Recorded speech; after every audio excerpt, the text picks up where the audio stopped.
নমস্কার বন্ধুরা, মিমিস কিচেনে আপনাদেরকে আরেকবার স্বাগত জানাই। আজ আমি আপনাদেরকে একটা বিনস আলুর সবজি বানিয়ে দেখাবো। চলুন, এখানে নিয়েছি আলু, বিনস, নিয়েছি 1 বাটি মতন পেঁয়াজ কুচোনো, এটা হচ্ছে তিল, এটা হচ্ছে কাসুরি মেথি, আদা রসুনের পেস্ট, ওটা হচ্ছে কাঁচা লঙ্কা কুচি। ব্যাস, এগুলো হচ্ছে সবজি যেগুলো লাগবে সেগুলো দেখিয়ে দিলাম। এরপর চলুন দেখিয়ে নিই কী কী গুঁড়ো মশলা লাগছে। আমচুর পাউডার, এটা হচ্ছে জিরের গুঁড়ো, ধনের গুঁড়ো, এটা হচ্ছে কাশ্মীরি লঙ্কার গুঁড়ো, আর হচ্ছে এটা গোলমরিচ। তো চলুন এবার রান্নার প্রসেসে আসা যাক।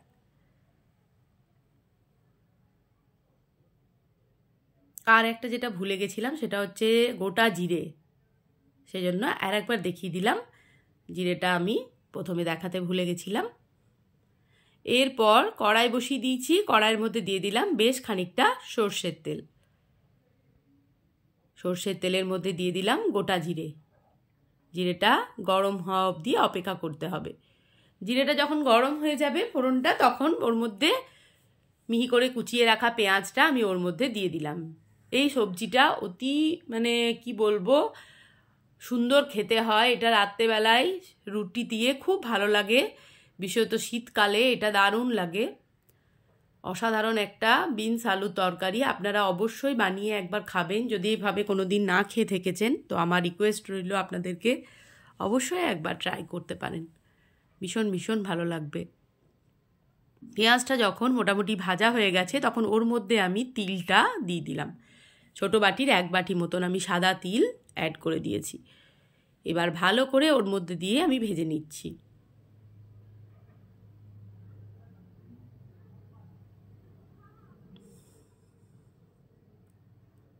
দেখুন, নাড়াচাড়া করে নিচ্ছি। এরপর আমি দিয়ে দেবো কেটে রাখা আলুগুলো। আমি এইভাবে কেটেছি, আপনারা যে কোনো শেপে কাটতে পারেন, লম্বা লম্বা, পাতলা পাতলা করে, যেরকম ইচ্ছা আপনাদের। আমি এভাবে কেটে নিয়েছি ডুমো ডুমো করে। এবার আলুটাকে এর মধ্যে পুরো ভাজা ভাজা করে নিতে হবে।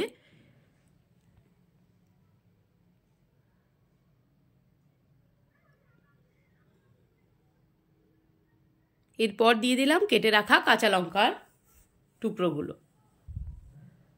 ঝাল যে যা স্বাদ অনুযায়ী দেবেন। এরপর দিয়ে দিলাম কাসুরি মেথি। আবারও সবটাকে ভালো করে নাড়াচাড়া করে নিচ্ছি।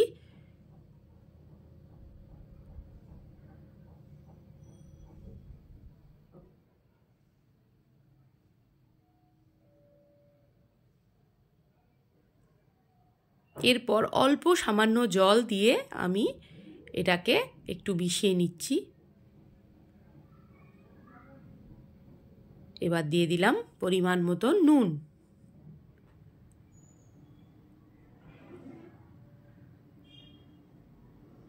নুনটা দিয়ে এবার আমি একটু ঢাকনা বন্ধ করে রাখবো। খানিকক্ষণ বাদে ঢাকনা খুলে দেখে নিচ্ছি নাড়াচাড়া করে। এই দেখুন, মোটামুটি আলুটা হালকা সেদ্ধ হয়ে এসেছে। এরপর দিয়ে দিলাম আমি আদা রসুনের পেস্টটা।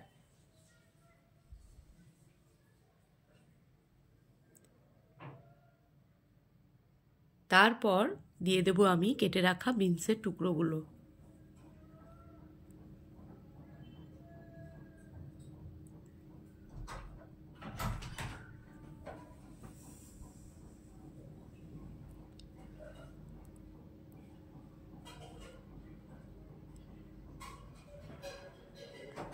এবার ভালো করে খুন্তি দিয়ে দেখছেন নাড়াচাড়া করে নিলাম।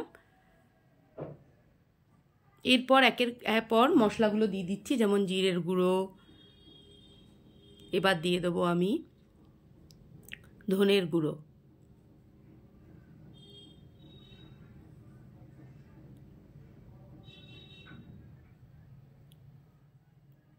এরপর দিয়ে দেবো কাশ্মীরি লঙ্কার গুঁড়ো, আর তারপর দেবো হলুদের গুঁড়ো।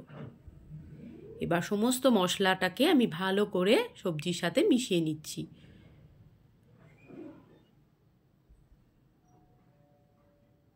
খুব একটা হেলদি আর টেস্টি রেসিপি এটা, মানে বললাম তো রুটি দিয়ে অসাধারণ লাগবে। আপনারা একবার অবশ্যই ট্রাই করবেন, শীতকালে এটা খুব ভালো লাগে খেতে। এবার অল্প পরিমাণে আমি জল দিয়ে দিলাম, জল দিয়ে আবারও ঢাকা বন্ধ করে দেব।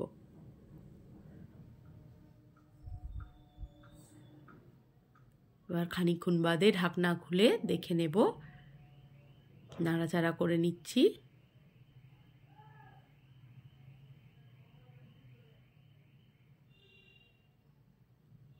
জলটা শুকিয়ে গেছে আর সবজিগুলো সুন্দরভাবে সেদ্ধ হয়ে গেছে। এরপর যেটা করব, এবার আমি দেব আমচুর পাউডার আর দিয়ে দেব গোলমরিচের গুঁড়ো। এটা কিন্তু অবশ্যই দেবেন। আর একটা জিনিস আপনারা অ্যাড করতে পারেন, ধনেপাতা কুচি। আমি যেহেতু আমার বাড়িতে অনেকে ধনেপাতা খায় না, তো আমি দিতে পারিনি। আপনারা চাইলে প্রচুর পরিমাণে ফ্রেশ ধনেপাতা কুচিয়ে ওপর থেকে দিয়ে দেবেন, তাহলে আরও খেতে টেস্ট বেড়ে যাবে।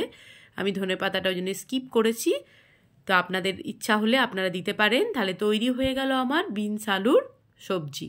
ভিডিওটি যদি ভালো লেগে থাকে তাহলে অবশ্যই আপনারা like, comment, share and subscribe করে আমার পাশে এইভাবেই থাকবেন।